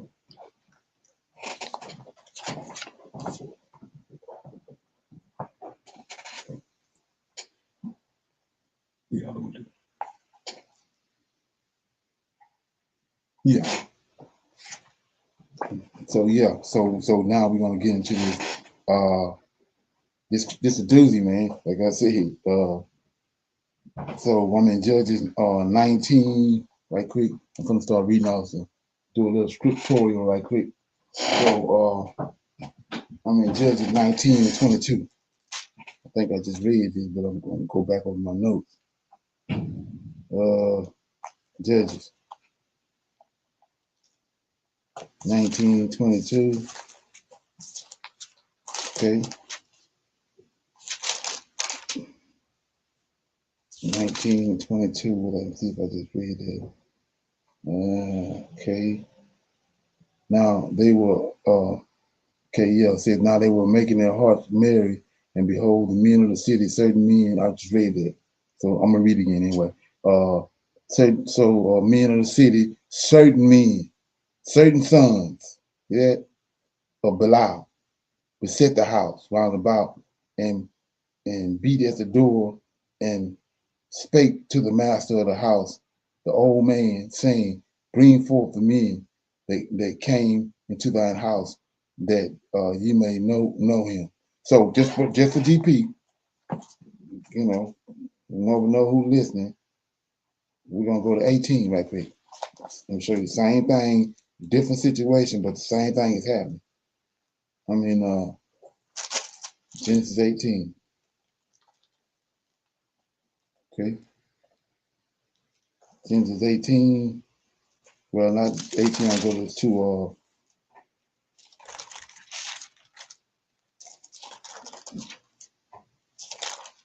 okay. Genesis 18. So you know that when the Lord came to visit Abraham, he was on his way to destroy the city of Sodom and Gomorrah for the same reason right here. With these men inquiring, they want to have a relations with a man, right? So I'm in Genesis 19, and these two angels came to Lot, right? I'm gonna start at verse 19 and 1.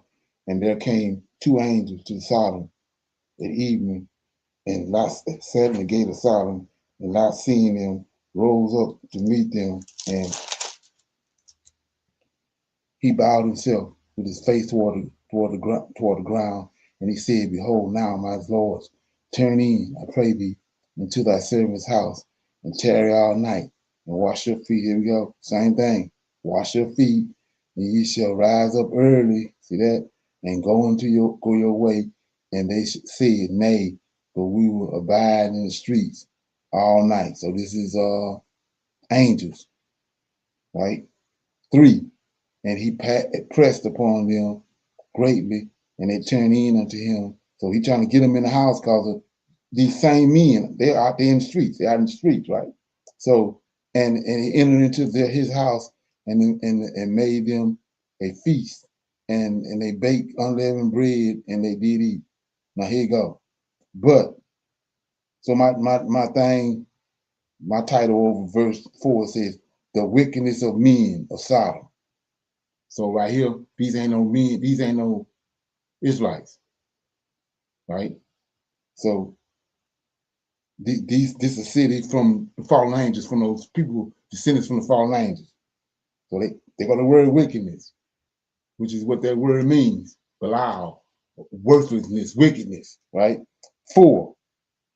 But before they lay down, the men of the city, same over there in Judges, men of the city, even the men of Sodom, compassed the house round about, both old and young, all the people from every quarter.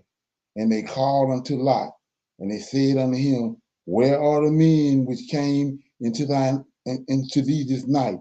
Bring them out unto us that we may know them. So these people, these same people, same origins, the same ones that did that with over there in Judges 19, the same ones right here in Sodom and Gomorrah. Okay, but when they concoct the New Testament, they want you to think that these is Israelites, right? So keep that in mind. So, but let's keep going. Now, I just read 19. Okay, now I'm in First Samuel. First Samuel. Okay, I'm going somewhere, right? I'm in First Samuel. Okay.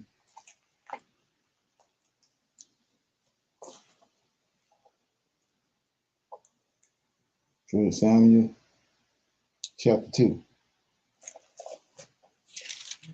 I'm going to read verse 12. So, chapter 2, verse,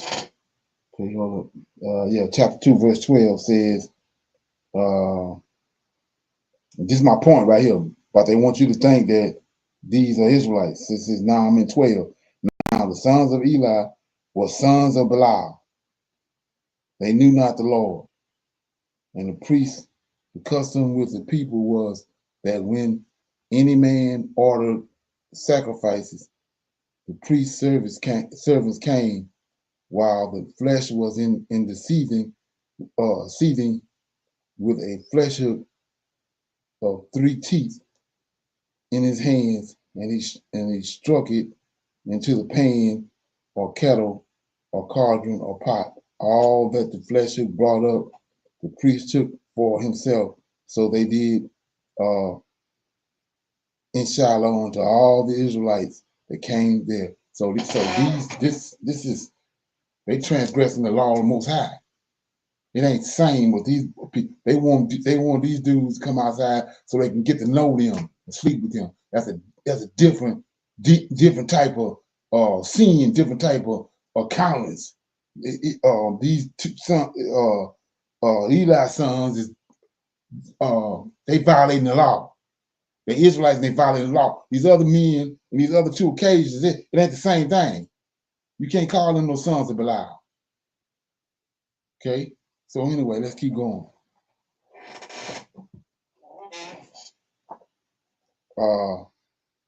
Then Judges 20. You go where this way get interesting at. So Judges 20. This tied to the sons of Belial, like I said, the characteristics. So Judges chapter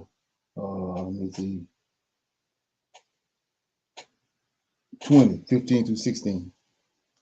Judges chapter 20. Like I say, tie your shoes up. Tie your shoes up. Judges, okay, let me get it. 20. Judges 20. So it says 15, 16. Here you go. So it says, and the children, I'll read a couple of verses before that. 13. Now therefore deliver us the men, the children of Belial, right? Which are in Gibeah. They go Gibeah, right? Remember where we started? Gibeah. Remember that? Gibeah. They go again. They in a certain region, in a certain place, Gibeah, right? That we may put them to death. See that? Put them to death and put away evil from Israel. But the children of Benjamin, they go Benjamin, would not hearken to the voice of their brethren, the children of Israel. So these men of children of Belial ain't the same as the children of Benjamin. They dwelling amongst them. But I'm gonna show you in a minute how they got there, right? 14. But the children of Benjamin gathered themselves together out of the cities unto Gibeah, to go out to battle against the children of Israel, right? Now here you go. And the children of Benjamin were numbered at that time out of the cities 26,000 men that drew a sword, besides the inhabitants of Gibeah. See that? So you get two different type of people, right? It says, and the children of Benjamin were numbered at the time out of the cities 26 out of their cities, Israelite cities, 1,000 that drew the sword, besides the inhabitants of Gibeah. Now watch this, which were numbered 700 chosen men. So why they chosen? Among all this people, there were 700 chosen men left-handed. Come on. Left-handed. Everyone could sling stones at a hair's breadth and not miss. So they left-handed. These men from Gibeah, they left-handed. Let that frame made. But anyway, let's keep going. I read Judges chapter 2. Okay. Now check it out. I'm in Judges 3. Okay, but we done brought something else into play. Now we in chapter 3. Okay, verse 15. Check this out. Okay, it says this guy right here is Ehud. I don't know if anybody know about it, but we're in the book of Judges, and the Most High used judges before he used kings to deliver the Israelites. This man right here, Ehud, he's the one of the deliverers. Right? I'm gonna start at verse 12. And the children of Israel did evil in the sight of the Lord, and the Lord strengthened Elegon, the king of Moab, against Israel, because they had done evil in the sight of the Lord. And he gathered unto him the children of Ammon and the Amalek, and went and smote Israel, and possessed the city of palm trees. So the children of Israel served Eglon, the king of Moab, 18 years. But when the children of Israel cried unto the Lord raised, check it out, go to Saul, right? Yeah. But when the children of Israel cried unto the Lord raised them up a deliverer. Watch who it is. Ehud, the son of Gera, a Benjamite, a man, just like Saul, a Benjamite, a man left-handed. And by him, the children of Israel sent a present unto Elegon, the king of Moab. Okay, see that? So same like when he raised Saul up, they wanted a king. He gave him a descendant from them people. Same way right here. He used this dude. He ain't no Israelite, but he associated with the tribe of Benjamin. We're gonna see that in a minute. We're gonna make it more plain. Okay. So anyway, I'm in. So it says, certain men. Let me see if this. If I need to read that. Okay. I'm gonna keep going. Verse 16. But Elam made him a dagger which had 2 edges of a cubic length, and he did gird it under his raiment upon his right thigh. And he brought the present unto Elegon, king of Moab, and Elegon was a very fat man. And when he had made an end to offer the presents, he sent away the people that bore the present. But he himself turned again from the quarries that were by Gilgal, and said, I have a secret errand unto thee, O king, who said, keep silent. And all that stood by him, so we know the story. He killed him. He killed him with this dagger. Okay, right. So anyway, it says certain men, children of Belial, right? Okay, Deuteronomy 13. Let me get that. Read that. Deuteronomy 13.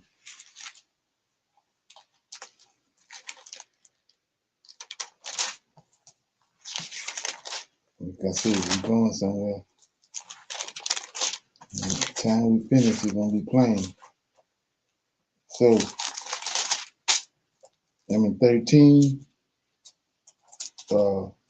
verse 13, and it says, I'll go to 12. It says, idolatrous cities to be destroyed, right? Okay. If thou shalt hear say in one of thy cities, which the Lord thy God have given thee to dwell there, saying, certain men of the children of Belial are gone out. See that? These ain't no Israelites. Certain men of the children of Belial are gone out from among you, and have withdrawn the inhabitants of their city. See that? They didn't hoodwink them, like they did in the book Adam and Eve, and draw them out. Say certain men, the children of Belial, are gone out from among you, and have withdrawn the inhabitants of their city. See, so they got cities there too. Like I said, I'm gonna show you that in a minute. So Israel after Joshua died, they made leagues with these people and gave them cities amongst their cities. So I'm gonna read it again. Certain men, and this is after that. This is after that. 13. Certain men, the children of Belial, are gone out from among you and have withdrawn the inhabitants of their city, saying, let us go and serve other gods which ye have not known. So they didn't call them out. Then shalt thou inquire and make search and ask diligently, and behold, if it be true, and the thing certain that such abomination is wrought among you. So they calling them out. They called them out, right? They introduced them to this, right? So anyway, keep going. 15:9 says, start at 7. If there be among you a poor man or one of thy brethren within any of the gates in thy land which the Lord thy God giveth thee, thou shalt not harden thine heart, nor shut thine hand from thy poor brother, but thou shalt open thine hand wide unto him, and shall surely lend him sufficient for his need in that which he wanted. Now here you go. Beware that there be not a thought in thy wicked heart, saying, the 7th year, here go what we talking about the other day, the sabbatical year, the 7th year, the year of release is at hand, and thine eye be evil against that poor brother, and thou giveth him not, and he cry unto the Lord against thee, and it be seen unto thee. Thou shalt surely give him, and thine hand and thine heart shall not be grieved when thou givest unto him, because for this thing the Lord thy God shall bless thee in all thy works and in all that thou put thy hand to do. Okay. So that was Deuteronomy chapter 9, verse 9. Let me see what I got. 13. Let's see that. Yeah. 15. Yeah, 9. Okay. 15 9. Nahum is Nahum 11. Let me get it.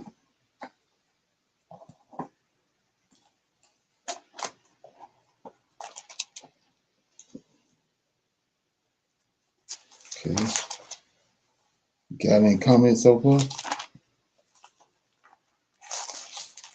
Well, it's all making sense, Brother Leonard. Okay. Yeah, because now my eyes open to it. I'm like, oh yeah, I done seen this before, just couldn't write about it. Right. So here we go, Nahum. Nahum chapter 1, verse 11 says, there is, okay, I'm gonna start at 10. For while they be folding together as thorns, and while they are drunken as drunkards, they shall be devoured as stubble fully dry. There is one who come out of thee that imagineth evil against the Lord, a wicked counselor. So that's these people, these not Israelites. Thus saith the Lord, though they be quiet, and likewise many, yet thus shall they be cut down when he shall pass through. Though I have afflicted thee, I will afflict thee no more. So need some more people outside Israel. That's in Israel. But anyway, let's keep going.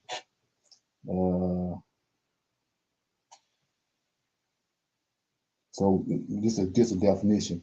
The children of Belial is rendered as sons of worthlessness, men, wicked men, ungodly men, men who have gone out from among us, like I just read. So these the same way, right? Or gone out, have gone out and have drawn others to follow them into their diabolical sons of folly and deceit. Belial refers to Satan. So there we go right there. Now here we go. We're gonna see. Now that I established that, I want to show you how I'm in the book of Jasher, and so we want to show you how they got there. I'm gonna do a little reading. So I'm in the book of Jasher, and it says this during the time of Joshua. Okay, let me get it.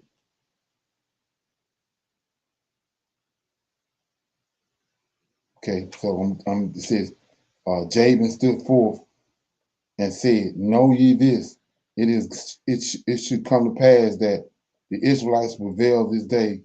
If the Israelites prevail this day, then shall all the nations be slain." So this Canaanite king that he's winding his people up to fight against the Israelites during the time of Joshua, right? Then shall all the nations be slain, or we and our sons shall become vassals and slaves of the Hebrews, right?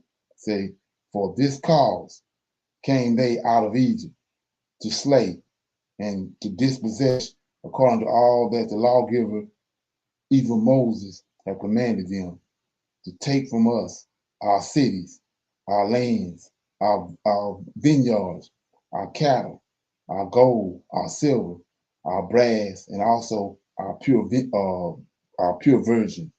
And lo, now Joshua and the people of war that were with him came forward to the battle. And Joshua with 40 and 2,000 men, with the men of Gibeah. There you go. Here you go. Gibeah. The men of Gibeah came suddenly upon them and slew them and chased them to Zidon, and he smote them until there were none remaining. Joshua burnt Hazor because of Jabin, the king thereof, for he was who led the nation to battle, and all the rest of the cities saved Joshua, but the spoils thereof reserved he as a prey for the children of Israel. Then Joshua warred against the Anakim, and he left none of them save in Gaza and in Gath and in Ashdod, and the land rested from war. Okay, so let's keep going.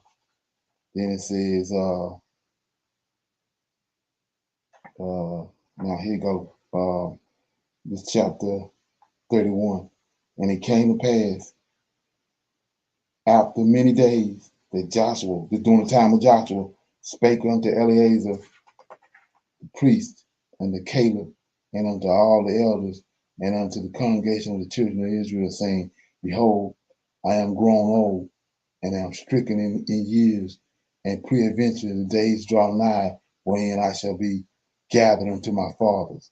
And all that Moses, the servant of the Lord, have said unto me, that have the Lord done by me, unto the tribe of Reuben, the tribe of Gad, the half tribe of Manasseh. So these are the people on this side of Jordan before they crossed over into the land.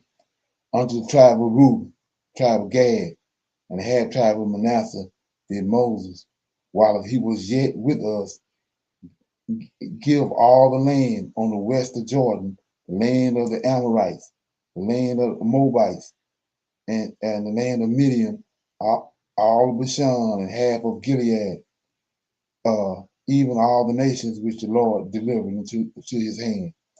At that time Moses spake unto me and said, when ye shall pass over the Jordan, and the Lord shall deliver into your hands all the land of Canaan, to possess it, that ye shall divide the land by lot unto the 9 tribes, and unto the half tribe of Manasseh. And Caleb stood forth and said unto Joshua, Lo, Caleb, thy servant is now 69 years old, and these 58 years have I gone forth to the battle with the bow, and with the spear, and with the javelin. And the tribe of Judah is a great tribe. And Moses, the servant of the Lord, hath said, when he sent me to spy out the land, surely the land on which thy feet have trodden shall be thine inheritance, and thy children forever. And behold, I am as strong this day as I was on the day that in which Moses sent me, as was my strength then, so it is now for war, both to go out and to come in. And behold, thou, the Anakim, we just read this, these giants dwelled in the land. Give it unto me, that I may possess it. Then shall I be able to drive them out. And Joshua said, be it unto you, even as thou hast said. And he blessed him. So the border of the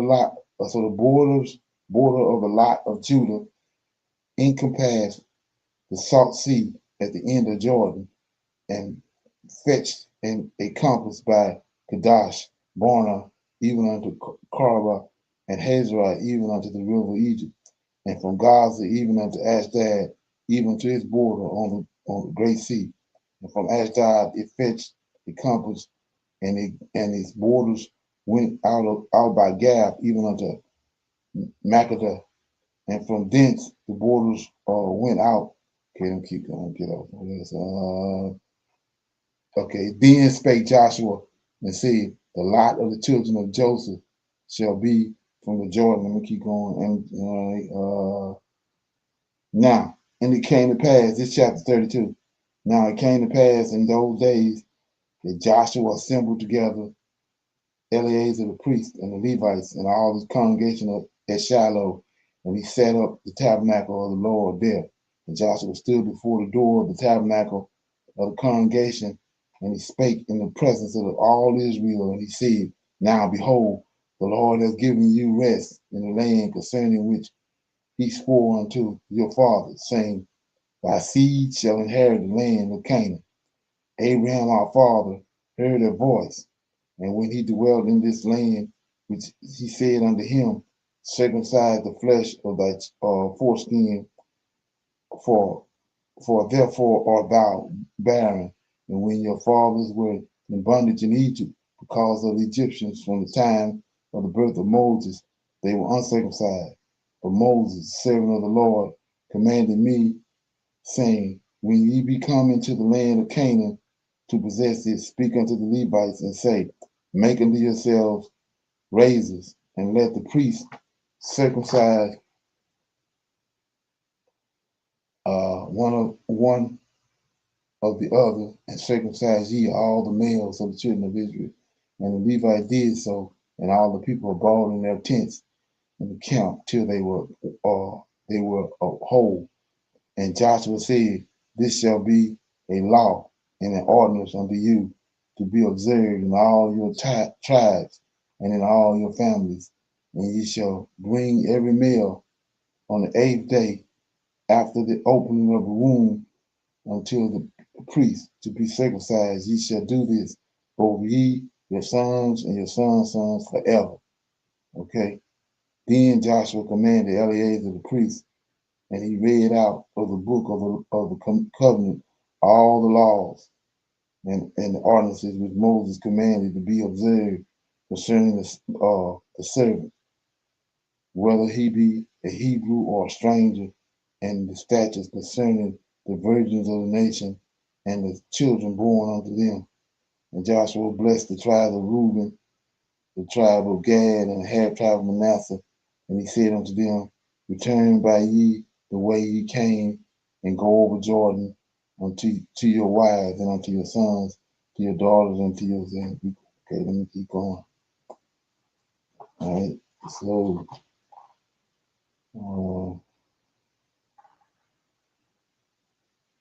okay, yeah, here we go.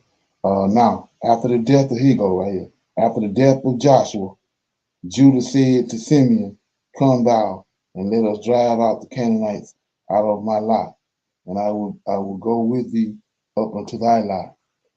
And they did so, and they slew the Canaanites 10,000 men. And Caleb said, he that smiteth Kehar-Sibah, to him will I give Ashkenaz my daughter. Then Judah went up with Simeon into his lot, and took Gaza and Ekron, Ashkelon and Ekron and the mountains. Here you go. but the inhabitants of the valley he could not drive out. Nor, here you go, nor the Jebusites that dwell in Jerusalem. Right? Just what we just said. The Levite, that's where he was at. Jebusites, right? What we just read in Judges 19. But the inhabitants of the valley he could not drive out, nor the Jebusites that dwelled in Jerusalem. Wherefore they dwelled among them. See that? Therefore they dwell among them, even to this day. Joseph also in his lot did not drive out the Canaanites, but the Canaanites still dwelled among them.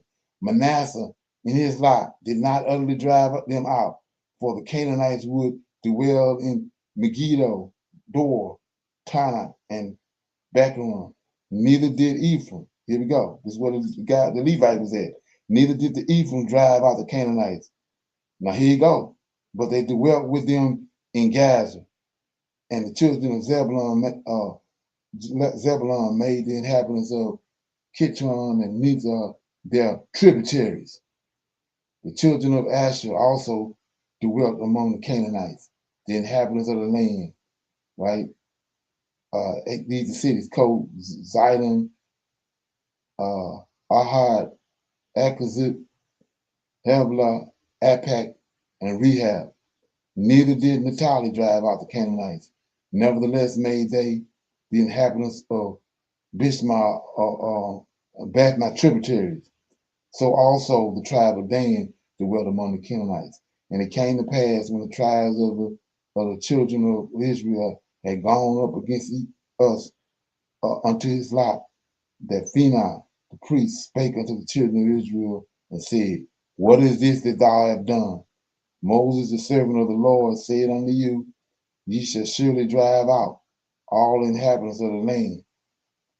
And behold, ye have made a league with the Canaanites, and with the Jebusites, and with the Perizzites, and with the Amorites, and ye dwell among them. And the elders of the people said, They were too strong for us. Peradventure we had not made a league with them, we would all have perished. We, our wives, and our children, and all our flocks, and our herds, and our gold, and our silver, and our virgins, even all our possessions had been a prey unto them. See that? Okay. For who are they now? Moses and Joshua are dead. Who can lead forth all the people to battle? Then answered Phinehas and said, The Canaanites will henceforth, here you go, right here. The Canaanites will henceforth be a thorn in your side, and their customs. See that? Remember what we just read? They wicked ass men, they go out and draw people out, right? It says the Canaanites will henceforth be in a thorn in their side, and their customs will be a snare unto you. And the Lord, the God of our fathers, will not go forth with you in the armies. And the elders of the people lifted up their voices and wept, because those things which should befall all Israel. See that? Right. Have you ever read it? No, no, sir, not in this one. I haven't read all this. Right. Okay, I'll keep going. And it came to pass that Jazer, his younger son, said unto Joshua, Behold, I pray thee, the land of Canaan, how the people of the nations mix with thy people. See, that's where you get Cain. That's where you get Saul from. See that? Mix with thy people. Okay. Wherefore, let thy sons, even thy son Joshua, build him a city after his name, that the people of the land may be shut out from among us. See that? Joshua said, Be it even as thou hast spoken. And Joshua builded him a city in the tribe of Judah. The same is the habitation of the Jezreelites unto this day. Now it came to pass, when the elders of the children of Israel were assembled together at Shiloh, that Ashbah, the mother of Joshua, spake and said, Lo, the nations will swallow us up. The name of our fathers will surely be forgotten. For the sons of Israel defile themselves with the women of the nations. They have forsaken the daughters of Jacob, and And he go the guy I told you about, left-handed. Eliab said, up, let us slay the people of the nations. Let us utterly destroy, drive them out of the land of Canaan. For so long as they be among us, they will be a snare unto us, and Israel shall be defiled. Then spake Jezer and said, separate yourselves from among them. Let the Canaanites inhabit their cities. This way, when you get to the story with the Levite, this way it said right here. Then spake Jasher and said, separate yourselves from them. Let the Canaanites inhabit their cities, and let us possess our cities, so that they may not come nigh unto us. We know they was, because they came to the door and told them to bring them out of there, because he wanted to know him. So he said, then spake Jasher and said, separate yourselves from among them, and let the Canaanites inhabit their cities, and let us possess our cities, so that they may not come nigh unto us, nor that we nor our sons draw nigh to the people of the nation. Okay, and Orthal stood forth and said, would to God it was now with us as it was in the days of Moses and Joshua, when all Israel went forth to war, then might we drive out the nations. For behold, now the armed men of each tribe are for themselves, for the lot of their inheritance. So they all about themselves now. Moreover, it will henceforth behoove us that we permit not all the males of Israel at one time to appear before the Lord in Shiloh, lest the enemy notice it. Who shall lead Reuben over Jordan when Gad with Manasseh now fight for us? Then spake Jasher and said, hear, O my people, hearken unto the words of the son of Caleb by Azubah. Peradventure the people of the nations are too strong for us, and who is there now of the sons of Jacob that shall conquer? Okay, reject not. Here you go. This is what they made the lead yet. Okay, reject not, therefore, the counsel of Orthal and of Jazer. Suffer ye, look at this, suffer ye the Canaanites. Here you go, the Perizzites, right? The Hittites. Here go. We're gonna get specific in a minute. The Hivites. Remember that.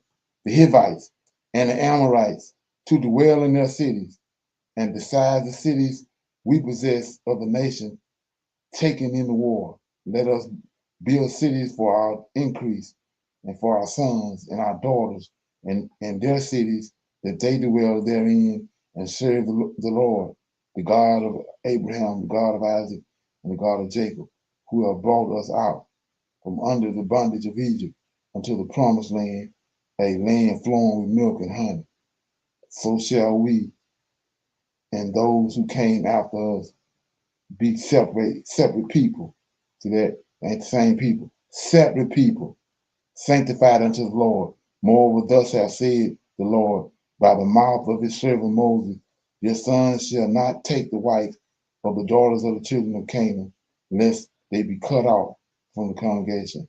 And all the elders of Israel cried out and said, as Jasher our judge hath spoken, so shall it be. Okay. Ain't that something? Right, yes, sir. It's Okay. a lot more information. Oh yeah. So now here you go. Now I'm back in King James. This the mail and the coffee. Right here. Okay. Let me see if I can remember where it was at.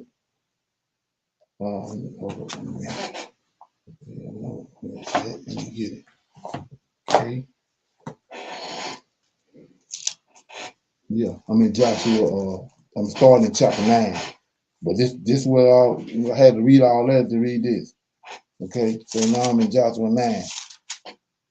So this is before the Levite came and cut the bodies up, right? And this is before Sodom and Gomorrah. Okay, so here we go. I'm gonna start reading chapter 9 of Joshua. And it came to pass when all the kings which were on this side of Jordan in the hills and in the valleys, and in all the coasts of the great sea, over against Lebanon, the Hittites, the Amorites, the Canaanites, the Perizzites, they go to Havites, I told you, remember that, Hivite, and the Jebusites heard thereof, that they gathered themselves together to fight with Joshua and with Israel with one accord, right? And when the inhabitants of Gibeon, here you go, when the inhabitants of Gibeon heard, check it out, when the inhabitants of Gibeon heard that Joshua had done what Joshua had done unto Jericho and unto Ai, they did work wittily and went and made as if they had been ambassadors, and took old sacks unto their asses, and wine bottles old and rent and bound up, and old shoes and cloaks upon their feet, and old garments upon them, and all the bread of their provision was dry and moldy. And they went to Joshua, check it out, unto the camp of Gilgal, and said unto him and to the men of Israel, we come from a far country. See that? Now therefore make ye a league with us. Now here you go. Here go the dagger. And the men of Israel said unto the Havites, come on, boss, look at this. The men of Israel said to the Havites, it's one of the 7 tribes, particular tribe, peradventure ye dwell among us, how shall we make a league with you? And they said unto Joshua, we are thy servants. And Joshua said unto them, who are ye? And from whence ye come? And they said unto him, from a very far line, a very far country, thy servants are come, because of the name of the Lord. They come because of the Lord. They heard about the Lord. Thy God, for we have heard the fame of him, and all that he did in Egypt, and all that he did to the 2 kings of the Amorites, and were beyond the Jordan, and Sihon, king of Heshbon, and Og, the king of Bashan, which was at Asheroth. Wherefore our elders and all the inhabitants of the country spake to us, saying, take victuals with you for the journey, and go to meet them, and said unto them, we are your servants. Therefore now speak ye a league with us. This our bread we took hot for our provisions out of our houses. They lined houses on the day that we came forth to go unto you. But now behold, it is dry and it is moldy. And these bottles of wine which we filled were new, and behold, they are be rent. And these our garments and our shoes are become old by reason of the very long journey. And the men took their victuals and asked not counsel at the mouth of the Lord, right? So they didn't go to the Lord and inquire about what they telling them. They went there and did it, right? Look at this. And the men took their victuals and asked not counsel at the mouth of the Lord. And Joshua made peace with them and made a league with them to let them live. And the princes of the congregation swore unto them. See that? So the princes of the tribe sided with them, right? 16. And it came to pass at the end of 3 days, after they had made a league with them, that they heard that they were their neighbors. So they found out, and that they dwelt among them. And the children of Israel, check it out, it's a doozy. And the children of Israel journeyed and came unto their cities on the 3rd day. Now their cities, now here you go, right here you go to Dagger. Now their cities were Gibeon. That's what Levite is. Gibeon and Karath and Beroth. This take you right to the story. Right? 18. And the children of Israel smote them not, because the princes of the congregation had sworn unto them by the Lord God of Israel, and all the congregation murmured against the princes. But all the princes said unto all the congregation, we have sworn unto them by the Lord God of Israel. Now, therefore, we may not touch them. Right? This we will do to them. I told you about this. we will even let them live, lest wrath be upon us, because the oath which we swore unto them. And the princes said unto them, let them live, but let them be, here you go, hewers of wood, drawers of water unto all the congregation, as the princes have promised them. And Joshua called for them, and he spake unto them, saying, wherefore have ye beguiled us? Saying, we are very far from you when ye dwelt among us. Now therefore ye are cursed. See that? And there shall none of you be freed from being bondmen, and hewers of wood and drawers of water for the house of my God. And they answered Joshua and said, because it was certainly told thy servant how that the Lord thy God commanded his servant Moses to give you all the land and destroy all the inhabitants of the land from before you. Therefore we were so afraid our lives because you have done this thing. And now, behold, we are in thy hands, as it seemed good and right unto thee to do unto us to do. And so did he unto them and delivered them out of the hands of the children of Israel, that they slew them not. And Joshua made them that day hewers of wood and drawers of water for the congregation and for the altar of the Lord. See that? They're all up in there by the altar, even unto this day, in the place which he shall choose. Now here you go. This is where the dudes come in at. Okay. I'm gonna have to read it. It says, now it come to pass when I done, let me going down, fear greatly. Okay. Okay, I'm gonna go ahead and read it. So it says, now it came to pass when Adonizak, king of Jerusalem, had heard how Joshua had taken Ai and had utterly destroyed it, and he had done to Jericho and her king, so he had done unto Ai and her king, and how the inhabitants of Gibeon, here you go, the inhabitants of Gibeon had made peace with Israel. So they Canaanites, the Hivites, they part of those six nations. Now the other six nations gonna come kill them because they made league with Joshua, right? But specifically Gibeon had made peace with Israel and were among them. These are Hivites.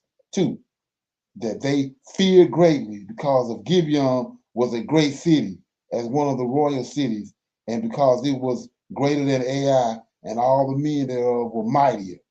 See that? That's where Saul come from. Wherefore Adonizak, king of Jerusalem, sent unto Habad, king of Hebron, and unto Pilgrim, king of Gada, and unto, I can't pronounce these words, Jaffa, king of Lanquish, and unto Deor, king of Elagon, saying, come up unto me and help me, that we may smite the Gibeonites. So all these Canaanites getting ready to smite these Gibeonites, for it have made peace with Joshua and with the children of Israel. Therefore the 5 kings of the Amorites, the kings of Jerusalem, check it out. This is another thing you got to look at. Verse 5, therefore the 5 kings of the Amorites, king of Jerusalem. See that? It's an Amorite, king of Jerusalem. Remember? I don't know if you remember me. I had a video on that. It was two Jerusalem. That's the one we're dealing with now, is this one. Anyway, he says, therefore the 5 kings of Amorites, king of Jerusalem, king of Hebron, king of Jeremiah, king of Lanquish, and the king of Elagon gathered themselves together and went up, they and all their hosts, to encamp before Gibeon, and made war against it. And the men of Gibeon sent unto Joshua to the camp of the Gilgal, saying, slack not thy hand from thy servant, come up to us quickly, save us, and help us, for all the kings of the Amorites have dwelled in the mountains, or gathered together against us. So Joshua ascended from Gilgal. Check it out. You're going to see why it's just them by the time you get to the story in Judges. So Joshua ascended from Gilgal, he and all the people of war with him, and all the mighty men of valor. And the Lord said unto Joshua, fear them not, for I have delivered them into thy hands.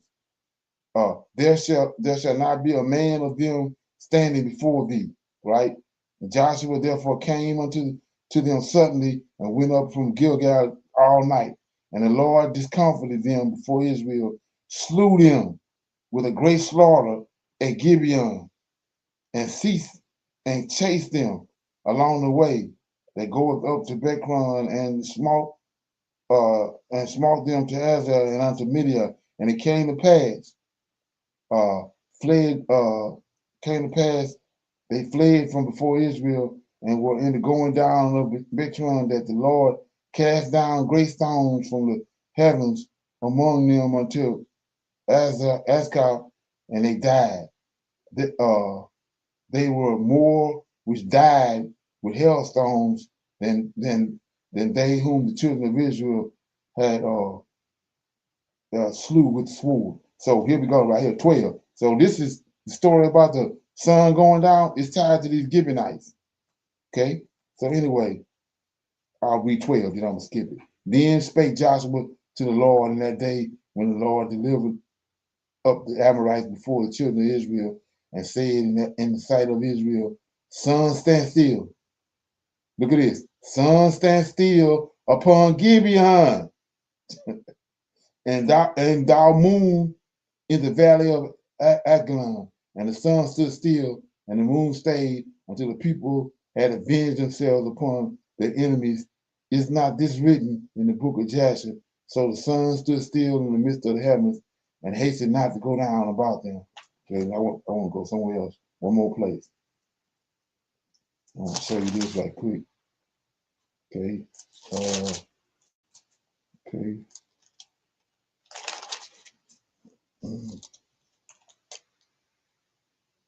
Yeah, here you go. I'm in Joshua chapter 11, starting at verse 16. So Joshua took all the land, the hills, and all the south country.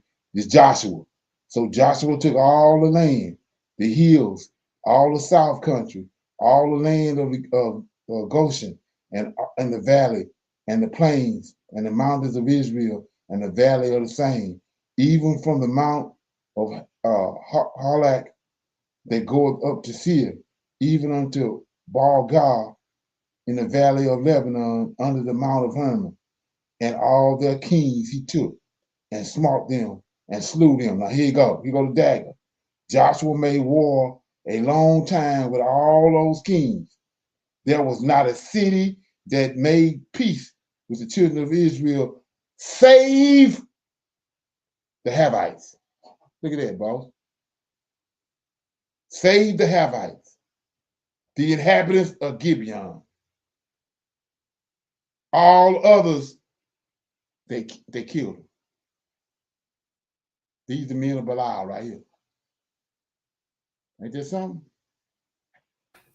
You got any feedback on that? Well, for one, that paints that paints the whole picture right there, but it makes it make even more sense when Saul was getting crowned. Right. And the sons of Belial were talking against him becoming the king of Israel, because they know what they are. So they like, well, he ain't no better than us. How he king? It's kind of how I took it. But just the fact of this is saying specific what tribe of the Canaanites though. Yeah, the Havites. The Havites. You're right. So it make the story more clear. Oh yeah, it's pinpoint dead who it is. They didn't try to throw you off and make you think them Israelites. But we see right here, line upon line, precept upon precept, there it's them Havites. The Havites the one that tricked Joshua. Right. So, okay, they the only ones remain. They the ones who's left. And they doing exactly what Cain descendants did in Book of Adam and Eve. They gay. They homosexuals. They diabolical. They ain't no. It ain't like I said. It's not about no anybody that's sinning is a man of Belial. No. Hell no. It's a certain race of people, a certain lineage, certain DNA.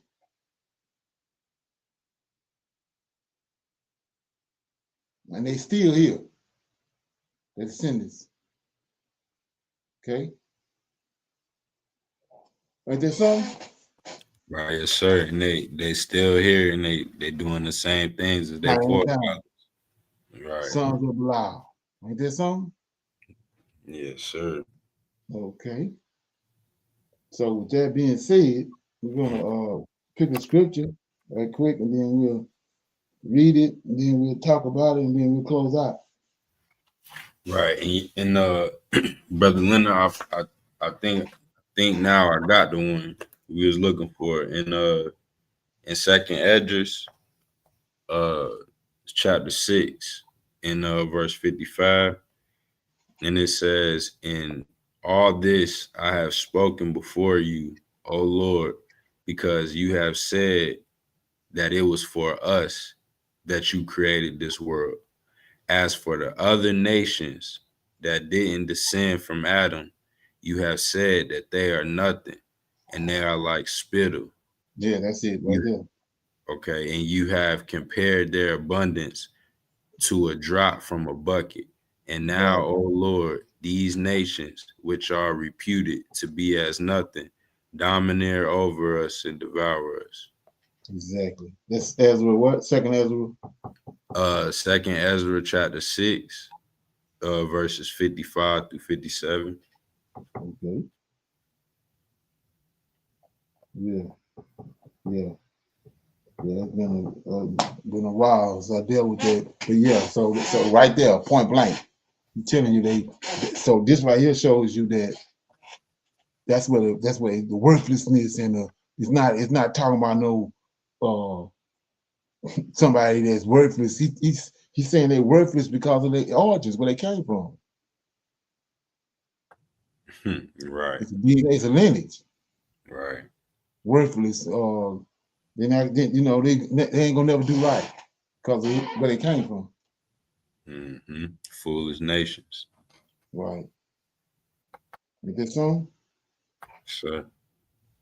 Oh yeah, and like I said, just for GP, that's what people are understanding is that these 7 nations that was in the land of Canaan, they direct descendants from angels. But what people don't understand was what happened in the garden. So Cain descendants is come from angels. So they have the same characteristics. Like I said, that's one of the characteristics of homosexuality is what comes from that. When the angels came and mixed their DNA with human women, that's one of the characteristics. Just like when they give you a pill to take for certain ailments you got, then they tell you, yeah, it's gonna help the ailment, but it's got side effects. And that's the same thing with that. Homosexuality is a side effect of when an angel slept with a woman. That's one of the characteristics. And if you're a person and you didn't come from that and you're doing it, you ain't doing them a copycat. It ain't in your DNA. You just a copycat. But the Greeks, their whole culture was fabricated around that. Matter of fact, all those Canaanite nations that's where you get the wood and stone coming in. That's another characteristic. They quick to worship idols. All that go hand in hand. It come down to the day, these secret societies and all that, that's a dead giveaway who they are. When you see it, you ain't got to guess with it, guess on it. Okay. So you good? Right. Yes, sir. Mm-hmm. Okay. So with that being said, I'm gonna say shalom, shalom, and another shalom.